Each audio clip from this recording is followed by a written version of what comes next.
persyaratannya ini adalah ya, yang pertama pemerintah daerah atau Kanwil, kantor Kemenak ini memberikan izin.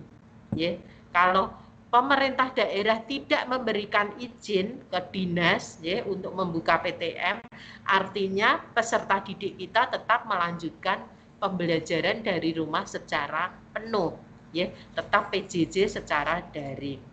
Namun apabila pemerintah daerah ini sudah mengizinkan, kemudian satuan pendidikan masing-masing sekolah ini sudah memenuhi daftar periksa, ya, namun ternyata tidak ada persetujuan dari komite sekolah atau orang tua, maka anak-anak kita juga tetap belajar dari rumah. Ya, ini.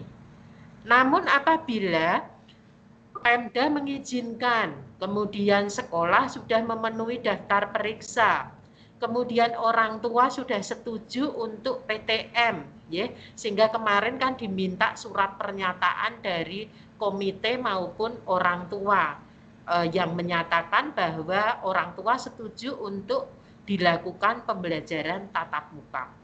Kalau hal ini dipenuhi semua, ya, anak-anak kita ini boleh mulai pembelajaran tatap muka di satuan pendidikan secara bertahap.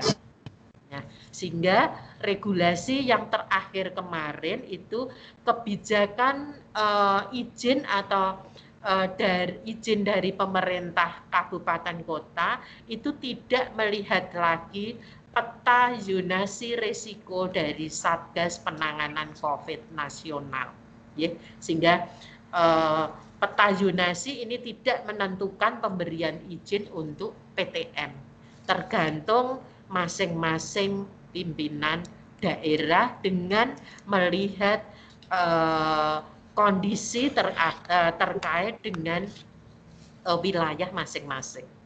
Nah, sehingga ini pemberian izin TAPKA, ya, ini kalau sudah diizinkan, ini boleh dilakukan serentak dalam satu wilayah kabupaten kota, kemudian bisa juga dilakukan secara bertahap per wilayah kecamatan atau desa atau kelurahan, dan ini tentunya berlaku mulai semester genap tahun ajaran 2020-2021.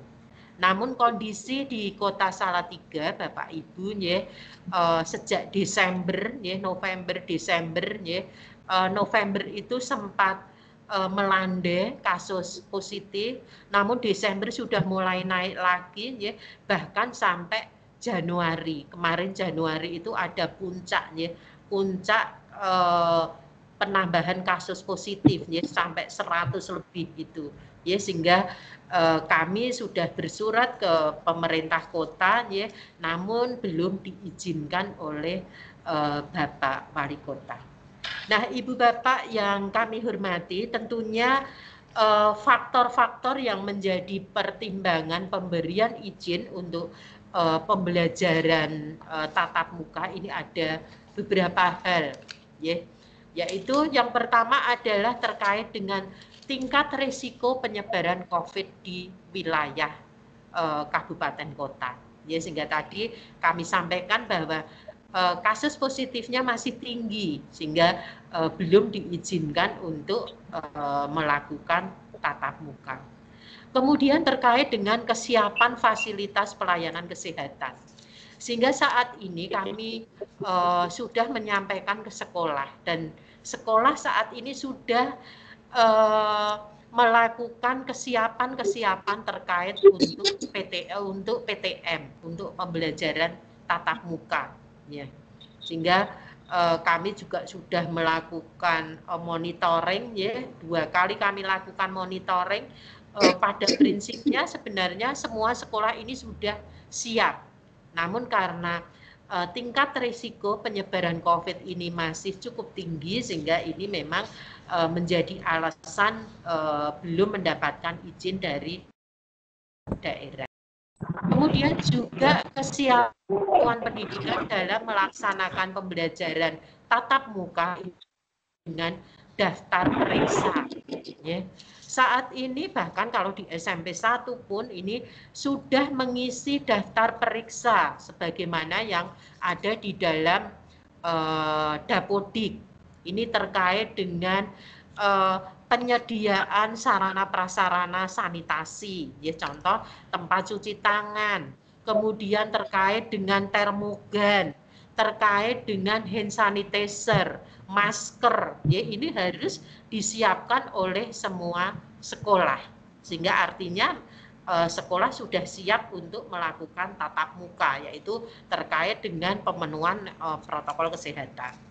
Kemudian juga akses terhadap sumber belajar atau kemudahan belajar dari rumah.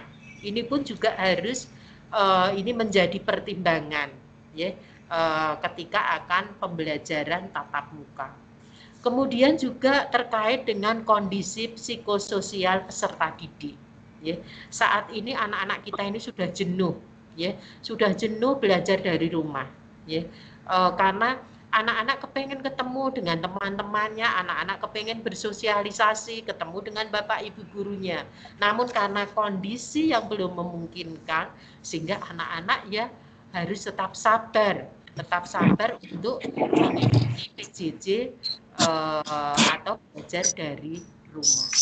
Kemudian kebutuhan layanan pendidikan bagi anak yang tua atau walinya bekerja di luar rumah. Nah, ini menjadi pertimbangan juga untuk pembelajaran tatap muka. Karena orang tua tidak bisa mendampingi putra-putrinya ketika belajar dari rumah. Ya, karena harus bekerja, ya, bahkan termasuk ini ketersediaan akses transportasi yang aman dari dan satuan pendidikan dan ke satuan pendidikan. Ini juga harus dipertimbangkan Bapak Ibu. Ya. Ketika pembelajaran tatap muka, anak-anak kita ketika mau masuk sekolah ini nanti naik apa?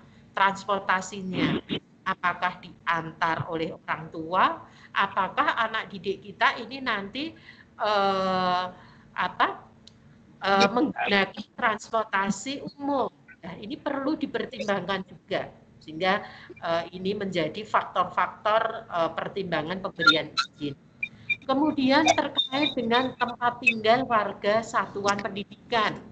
Ketika ada anak didik kita yang berada dari luar kota, di mana zonanya zona merah, meskipun itu tidak menjadi peta risiko, tidak menjadi penentuan persyaratan untuk membuka tatap muka, pembelajaran tatap muka, namun ini juga akan menjadi pertimbangan karena bagaimana akses tadi terkait transportasinya kalau dari luar kota.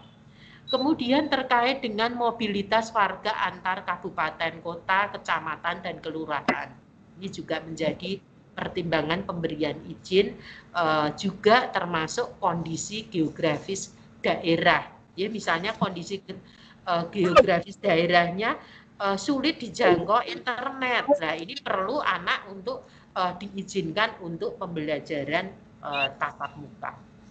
Kemudian yang berikutnya, Bapak Ibu, nah tentunya untuk pembelajaran tatap muka di satuan pendidikan, ya, ini hanya diperbolehkan bagi satuan pendidikan yang telah memenuhi daftar periksa. Tadi kami sampaikan ya, terkait ketersediaan sarana sanitasi dan kebersihan. Ini meliputi toilet bersih, kemudian sarana cuci tangan pakai sabun dengan air mengalir atau hand sanitizer. Kemudian bagaimana terkait dengan penyediaan disinfektan. Nah, sehingga di pendidikan ya kami begitu pandemi COVID-19 sudah memberikan bantuan ya kepada sekolah terkait dengan sarana untuk cuci tangan pakai sabun. Ini sudah kami berikan. Kemudian ada hand sanitizer, ada disinfektan. Ini kami berikan untuk sekolah-sekolah. Kemudian sekolah, ya satuan pendidikan ini harus mampu mengakses fasilitas layanan kesehatan. Artinya harus berkoordinasi dengan puskesmas terdekat. Ketika dilakukan pembelajaran tatap muka, ya, kita terindikasi pada saat ini ya, COVID, ya, tentunya ini sekolah harus segera mengakses fasilitas layanan kesehatan ke puskesmas. Ini harus segera dikoordinasikan. Kemudian kesiapan untuk menerapkan wajib masker. Nah, ketika peserta didik kita nanti PTM, sekolah wajib menggunakan masker. Anak-anak kita wajib menggunakan masker. Ya, dan masker itu tidak boleh dilepas, tidak boleh dipakai lepas tidak boleh. Ya, harus tetap dipakai. Sehingga semua sekolah ini sudah membuat banner-banner maupun pengumuman-pengumuman ya bahwa ini adalah wilayah wajib masker. Kemudian sekolah ini wajib ini memiliki termogan ya, alat untuk mengukur suhu tubuh. Karena ketika anak datang ini harus diukur suhu tubuhnya. Kemudian juga ini sekolah harus memenuhi ya persyaratan ini memiliki pemetaan warga satuan yang memiliki komorbid tidak terkontrol. Artinya bagi Bapak Ibu guru, mungkin siswa yang memiliki penyakit penyerta, ya ini harus dilaporkan. Sekolah harus mengakses ini. Kemudian sekolah harus memiliki memetakan terkait dengan akses transportasi para siswanya. Ya. Siswa A nanti kalau sekolah ini dia akan naik angkutan atau diantar oleh keluarga ini. Ini harus dipetakan oleh sekolah. Kemudian sekolah ini juga ya, memiliki riwayat perjalanan dari daerah terkait dengan tingkat risiko bagi para warga sekolah. Ya. Apakah mungkin ini ada orang tuanya mungkin saat ini sedang terkonfirmasi sehingga harus menyelesaikan isolasi mandiri. Nah ini harus terdata oleh sekolah. Sehingga begitu rumitnya ini sekolah ini ketika akan mempersiapkan PTM. Dan Ibu Bapak yang kami hormati, ini sudah kami lakukan monitoring dan evaluasi. Ya, rata-rata semua sekolah sudah mempunyai data seperti ini, sehingga kesiapan sekolah pada prinsipnya ini betul-betul sudah disiapkan oleh masing-masing sekolah, termasuk SMP Negeri 1 Salatiga. Nah, Ibu Bapak yang kami hormati, ini terkait dengan protokol kesehatan ketika dilakukan pembelajaran tatap muka di sekolah. Ya. Kami sudah menyusun ya dari dinas ini sudah menyusun buku panduan adaptasi kebiasaan baru pembelajaran tatap muka ini di masa pandemi COVID-19. Ya, ini sudah kami sosialisasikan kepada sekolah juga termasuk kepada para siswa. Nah, protokol kesehatan yang harus dipenuhi, ya, dipatuhi oleh sekolah ketika pembelajaran tatap muka ini yang pertama terkait kondisi kelas. Ya. Kondisi kelas ini betul-betul diatur dengan jaga jarak minimal 1,5 meter. Baik itu di masa transisi maupun di masa kebiasaan baru. Kemudian jumlah maksimal peserta didik per ruang kelas. Ya. Untuk PAUD, ya, ini maksimal ini 5 anak. Ya. Ini 5 anak setiap kelas. Ya. Biasanya standarnya kan 15 untuk anak didik kita. Kalau SD biasanya 28. Berarti ketika PTM nanti hanya separuh, ya hanya separuh untuk SD, sehingga maksimal ini untuk pendidikan dasar dan menengah ini 18 anak, ya, karena di SMP biasanya satu rombel adalah 36 anak. Kalau SD 28, berarti untuk SD 14, untuk SMP ini maksimal 18. Kemudian untuk SLB, sekolah luar biasa, ini 5 anak, ya, sama dengan anak-anak PAUD, ya, sehingga setiap hari untuk PTM ini maksimal jumlah peserta didik untuk PAUD dan SLB ini hanya 5 anak, untuk SD dan SMP maupun SMA maksimal adalah 18 anak. Kemudian untuk jadwal pelajaran, ini pun dilakukan dengan sistem bergiliran rombongan belajarnya, dengan shifting. Nah, ini sekolah sudah menyiapkan, ya, misalnya di SMP 1, mungkin hari Senin, ya, hari Senin yang masuk ini hanya murid kelas 1. Bisa nanti Selasa murid siswa kelas 8, kemudian Rabu baru kelas 9. Nah, kemudian tempat duduknya tadi sudah dibagi. Bahkan bisa jadi, ya, kelas 1, kelas atau kelas 7 ini juga dibagi 2. Ya, mungkin pagi kelas 1, ya, kelas 1 dengan nomor urut ganjil, kemudian berikutnya nanti siang dengan nomor urut genap, atau mungkin hari berikutnya. Nah, ini sudah diatur oleh masing-masing sekolah, ya. SMP 1 sudah mengatur jadwal pelajarannya untuk sistem bergiliran, ya, shiftingnya sudah dilakukan. Kemudian terkait dengan perilaku wajib yang harus dilakukan oleh para siswa kita, ya. Yang pertama ini adalah menggunakan masker kain 3 lapis atau masker sekali pakai, ya, atau masker bedah, ya. Kemudian ini pun biasanya hanya 4 jam diganti, sehingga di sekolah pun ini juga menyiapkan terkait dengan masker, ini sudah disiapkan. Kemudian untuk mencuci tangan pakai sabun dengan air mengalir atau menggunakan hand sanitizer, sehingga diharapkan peserta didik kita, ya, ini juga membawa hand sanitizer dari rumah, ya, apalagi nanti ketika berangkat ini harus menggunakan transportasi umum, ya, kita kan harus memegang ini pintu di kendaraan, kemudian mungkin juga biasa dengan ojek, kita harus tetap membawa hand sanitizer ini. Kemudian juga anak-anak kita ini harus menjaga jarak minimal 1,5 meter dan tidak melakukan kontak fisik. Artinya ketika datang ini sudah diatur, ya. Datang langsung diukur suhu tubuh, ya. Kemudian masuk cuci tangan, langsung duduk di masing-masing tempat yang sudah diatur jaraknya. Kemudian juga perilaku untuk menerapkan etika batuk bersin, ini juga perilaku merupakan perilaku wajib bagi anak peserta didik kita. Sehingga begitu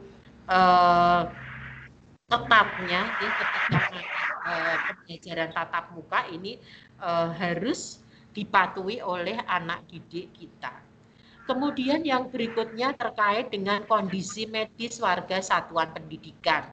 Ya, bagi warga satuan pendidikan yang sehat, ya, dan sehat dan mengidap komorbid mungkin, ya, ini harus dalam kondisi terkontrol.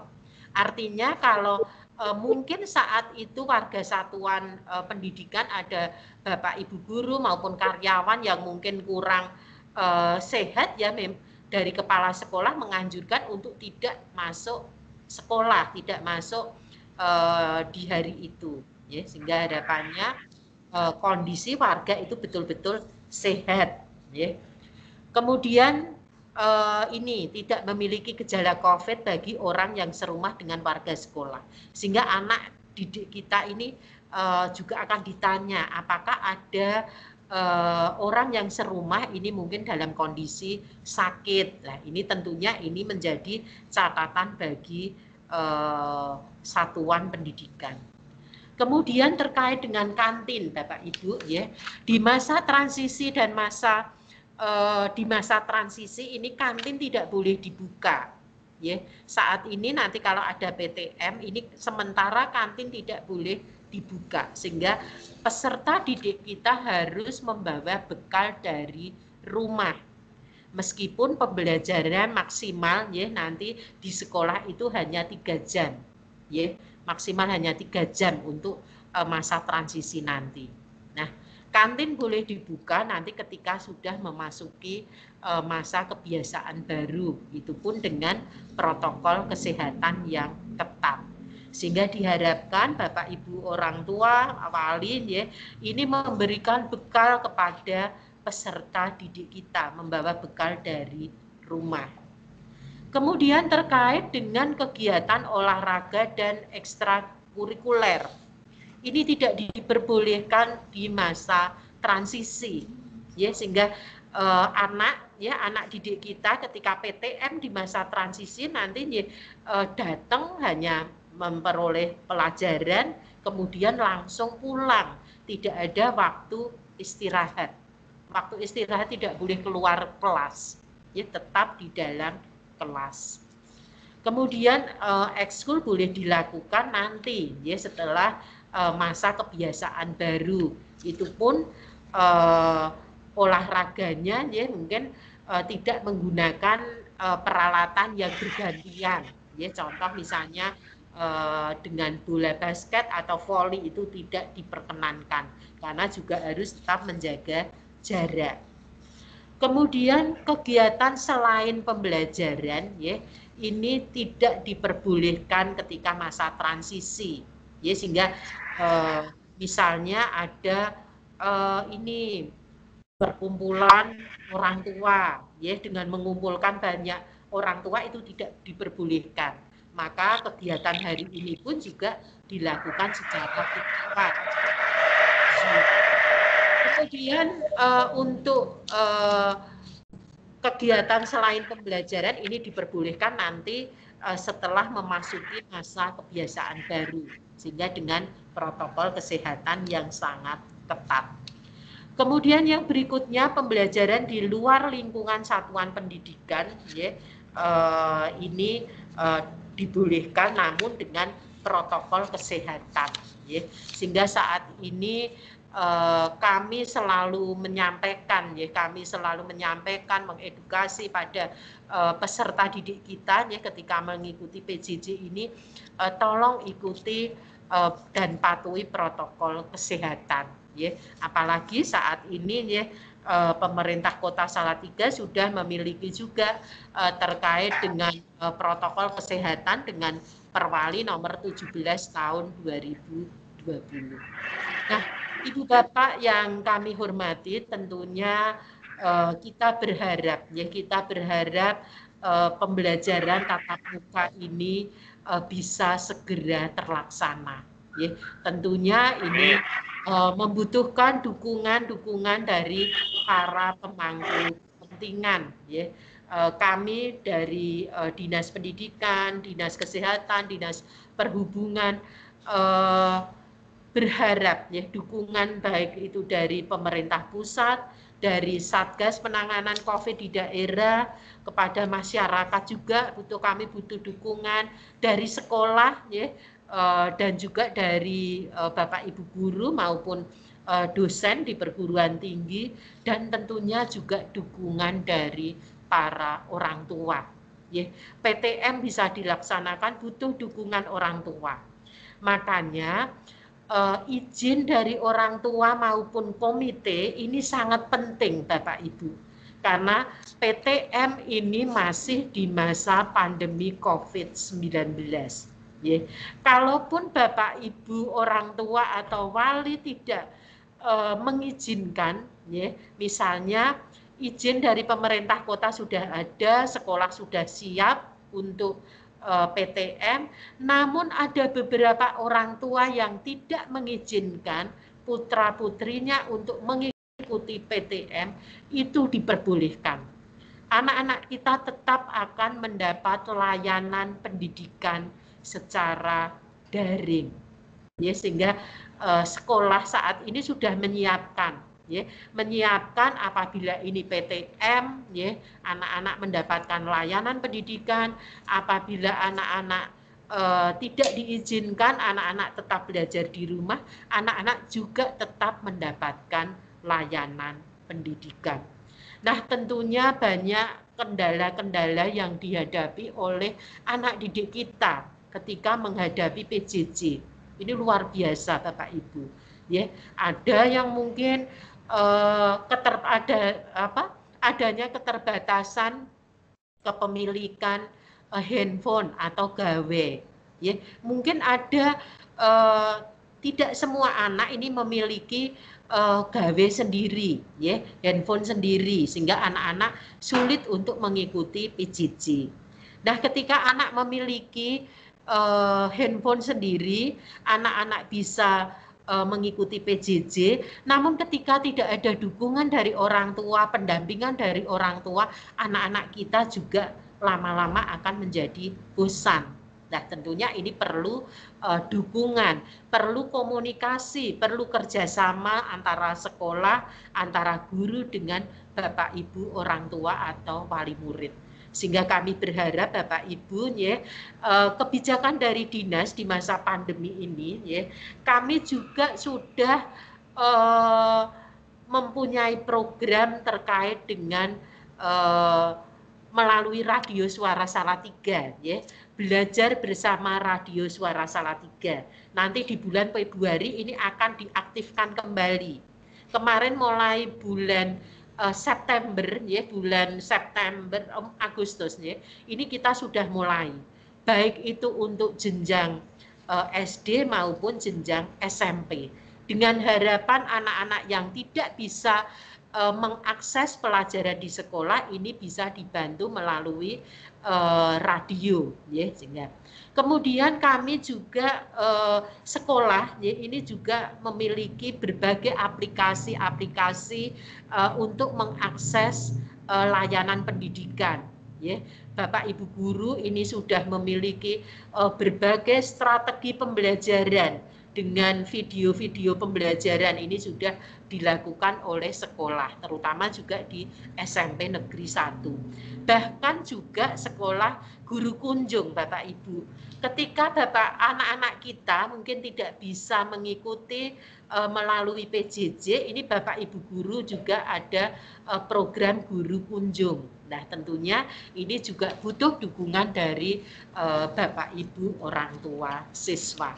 Dan kami juga dari dinas ini juga sudah memiliki program atau sistem informasi untuk belajar online. Ini bisa dimanfaatkan oleh para peserta didik kita juga. Ini juga dalam rangka bagaimana kita bisa memberikan layanan pendidikan meskipun di masa pandemi COVID-19 ini.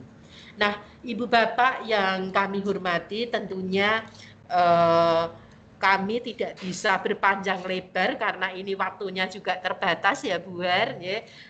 Kami berharap, ya, kegiatan ini memiliki arti yang sangat strategis karena bisa bertemu dengan para orang tua meskipun itu melalui Zoom meeting, namun paling tidak sekolah, ya, maupun kami dari Dinas Pendidikan ini selalu berupaya memberikan layanan pendidikan semaksimal mungkin meskipun target capaian kurikulum tidak bisa tercapai secara maksimal, namun kami bisa memberikan layanan yang terbaik untuk peserta didik kita dengan melalui pembelajaran jarak jauh.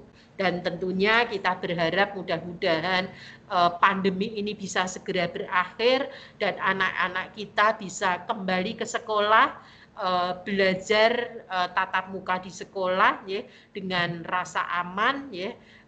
Tentunya ini butuh koordinasi, butuh kerjasama, butuh dukungan dari Bapak Ibu sekalian. Sehingga kami mohon dukungannya sehingga nanti Kota Salatiga nanti kasusnya bisa segera landai dan izin dari pemerintah kota ini nanti bisa segera turun dan kita bisa melaksanakan PTM ini dengan sebaik-baiknya. Demikian Bapak Ibu yang kami hormati, beberapa hal yang dapat kami sampaikan terkait dengan kebijakan penyelenggaraan pembelajaran di masa pandemi COVID-19 ini. Tentunya kami juga mohon maaf apabila layanan kami belum bisa maksimal, namun kami berupaya dengan sekolah untuk memberikan yang terbaik bagi putra-putri Bapak Ibu sekalian. Akhirnya dengan seizin Bapak Ibu, maka kegiatan Parenting School SMP Negeri 1 Salatiga dengan tema membangun pendidikan karakter melalui profil pelajar Pancasila menuju generasi Indonesia yang gemilang, pada hari ini Senin 1 Februari tahun 2021 dengan resmi kami buka. Semoga kegiatan ini bisa bermanfaat dan kami mengucapkan terima kasih kepada Bapak narasumber ya, termasuk komite sekolah ya, ini nanti bisa menyampaikan materi-materi kepada Bapak Ibu wali murid SMP Negeri 1 Salatiga, tentunya juga dalam rangka meningkatkan pendidikan karakter di Kota Salatiga. Terima kasih atas perhatiannya. Ada kurang lebihnya kami mohon maaf. Kami akhiri billahi taufik wal hidayah. Wassalamualaikum warahmatullahi wabarakatuh. Waalaikumsalam. Waktu kami kembalikan kepada moderator. Ya, terima kasih Ibu Yuni yang telah memberikan gambaran paparan mengenai kebijakan pendidikan di Kota Salatiga. Dan Bapak Ibu semuanya, untuk selanjutnya kita akan mendengarkan atau menyampaikan yaitu tentang Parenting School Pelajar Pancasila, Bapak Ibu semuanya. Dan sebentar ini ya, tampilannya belum keluar, sebentar. Oh maaf, belum bisa keluar ya. Kita lanjutkan aja Bapak Ibu semuanya untuk materi untuk yang pertama kali, yaitu akan disampaikan oleh Bapak Dr. Ahmad Sultoni MPD. Beliau selaku dosen IAIN Kota Salatiga yang akan memaparkan masalah untuk pendidikan karakter, yaitu beriman, bertakwa pada Tuhan Yang Maha Esa, dan berbudi pekerti yang luhur. Sebelumnya kami sampaikan Bapak Ibu semuanya, yaitu untuk jumlah peserta untuk webinar atau VCon di siang ini, yaitu berjumlah sekitar hampir 500 peserta Bapak Ibu semuanya, yang terdiri dari untuk VCon secara online atau melalui Microsoft Teams ini mencapai 260, kemudian yang mengikuti via YouTube itu sekitar 160, hampir 209 Bapak Ibu semuanya. Sehingga dengan demikian jumlah keseluruhan ini sudah mencapai sekitar hampir 500 peserta untuk mengikuti ini. Dan Ibu Bapak yang kami hormati, selama berlangsungnya VCon ini, Bapak Ibu bisa menyampaikan atau tanya jawab berkaitan dengan berbagai macam kebijakan, yaitu berkaitan dengan pelajar Pancasila. Oleh sebab itu, untuk yang kedua, kami sampaikan pada Bapak Dr. Ahmad Sultoni MPD untuk bisa menyampaikan paparan materi yang pertama, yaitu beriman, bertakwa pada Tuhan Yang Maha Esa, dan berbudi pekerti yang luhur. Kepada Bapak Sultoni, waktu bisa disediakan 20 menit, Pak. Semoga. Assalamualaikum warahmatullahi wabarakatuh. Waalaikumsalam warahmatullahi wabarakatuh. Waalaikumsalam. Yang terhormat Ibu Yuni Ambarwati selaku Kepala Dinas Pendidikan Kota Salatiga. Kepada yang kami hormati Ibu Haryati SPD MPD selaku Kepala Sekolah SMP Negeri 1 Salatiga. Lajeng kepada Bapak AKBP Fajar Dhani selaku Komite SMP Negeri 1 Salatiga. Dan juga kepada Pak Joko Susilo SPD MPD selaku Kepala Sekolah Waka SMP Negeri 1 Salatiga. Yang berbahagia seluruh Bapak Ibu orang tua wali siswa SMP Negeri 1 Salatiga. Yang pertama kami sampaikan terima kasih kepada pemerintah Salatiga, khususnya Dinas Pendidikan, yang telah mengatur sedemikian detail menghadapi pandemi ini. Kita bermohon supaya dari pemerintah dapat dukungan dari seluruh warga kota Salatiga, sehingga Allah turunkan kesehatan untuk anak-anak kita semuanya, untuk para guru, para pegawai di lingkungan kota Salatiga, dan seluruh warga kota Salatiga. Kami mendapatkan tugas untuk menyampaikan tentang membangun tema webinar kali ini adalah membangun pendidikan karakter melalui profil pelajar Pancasila menuju generasi Indonesia gemilang. Kalau saya kembali kepada visi misi Kemendikbud bahwa pelajar Pancasila adalah ini kalau kedah maos karena agar tidak salah aja. Pelajar Pancasila adalah perwujudan pelajar Indonesia sebagai pelajar sepanjang hayat. Long of education yang memiliki kompetensi global, dan berperilaku sesuai dengan nilai-nilai Pancasila. Semoga Pancasila tetap menjadi satu pedoman bernegara, berbangsa, dan diselamatkan oleh Allah, oleh Tuhan, agar kita tetap ada dalam persatuan dan kesatuan. Begitu banyak orang berpikir mengurai nilai-nilai luhur dari Pancasila. Di konsep yang baru ini ada 6 ciri utama seorang masuk sebagai pelajar Pancasila, yaitu beriman, bertakwa kepada Tuhan Yang Maha Esa, dan berakhlak mulia. Kemudian berkebinekaan global, bergotong royong, mandiri, bernalar kritis, dan kreatif. Saya akan coba urai secara singkat tentang satu ciri, yaitu beriman, bertakwa kepada Tuhan Yang Maha Esa, dan berakhlakul karimah. Kalau kita kembali kepada kebijakan Kemendikbud secara nasional, pelajar Indonesia yang beriman, bertakwa, dan berakhlak mulia adalah yang berakhlak hubungannya dengan Tuhan, ia memahami ajaran agama dan kepercayaan dan menerapkan pemahaman tersebut dalam kehidupan sehari-hari. Ada 5 elemen kunci, yaitu akhlak dalam beragama, akhlak pribadi, akhlak kepada manusia, akhlak kepada alam, dan akhlak bernegara.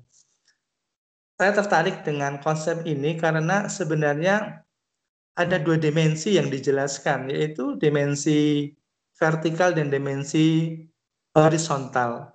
Seorang pelajar Pancasila itu harus memiliki karakter vertikal, yaitu beriman dan bertakwa kepada Tuhan Yang Maha Esa. Ibu bapak yang kami muliakan, terutama bapak ibu wali siswa SMP Negeri 1 Salatiga, Tuhan itu mutlak dibutuhkan oleh anak-anak kita. Kalau kita kembali pada definisi pelajar Pancasila, pelajar Indonesia adalah pelajar yang berketuhanan. Tidak ada paham ateisme yang bisa diterima di Indonesia ini. Jadi ini sangat penting karena kehadiran Tuhan adalah inspirasi dan energi bagi anak-anak kita. Yang pertama ada karakter kejujuran yang sebenarnya itu harus menjadi ciri khas seorang pelajar Pancasila. Ada satu ajaran yang disebut ihsan. Ihsan itu adalah akhlak terhadap Tuhan, dia merasa diawasi oleh Tuhan. Nah, kejujuran di negeri ini harus terus ditingkatkan, karena ternyata masih banyak orang yang berpendapat bahwa kalau memang bisa melakukan sesuatu yang tidak diketahui oleh orang lain dan sesuatu itu merugikan, itu tetap dilanggar. Ciri-ciri koruptor adalah orang yang tidak bertuhan. Ya mungkin Tuhan merasa bertuhannya hanya secara lisan, tapi di akhlaknya tidak menunjukkan karakter bertuhan.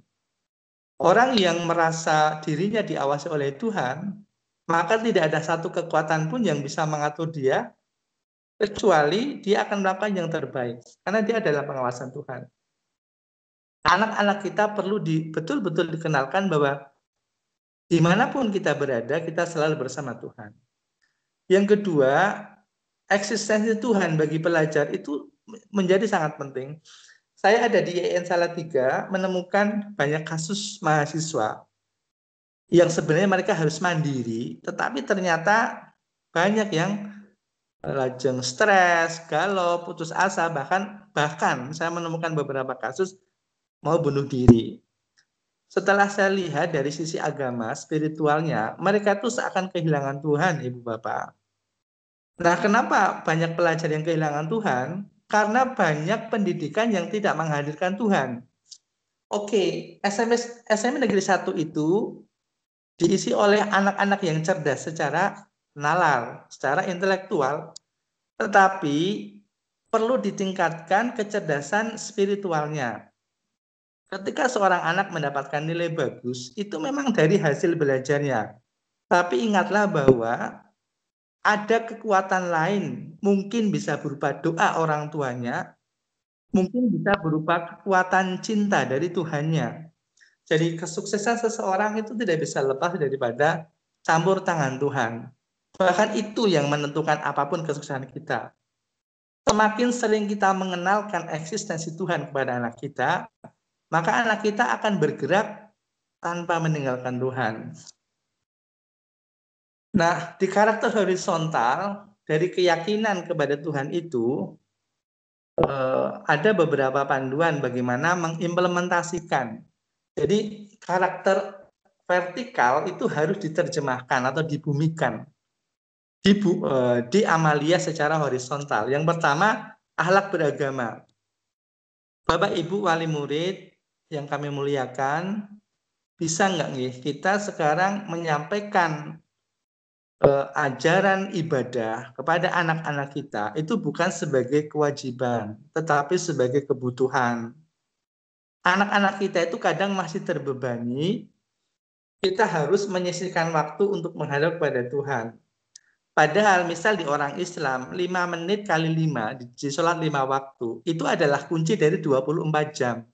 Ketika kita kehilangan sholat 5 waktu, sebenarnya kita kehilangan 24 jam, bahkan lebih dari itu. Jadi bagaimana menghadirkan Tuhan itu sebagai penyelesaian masalah.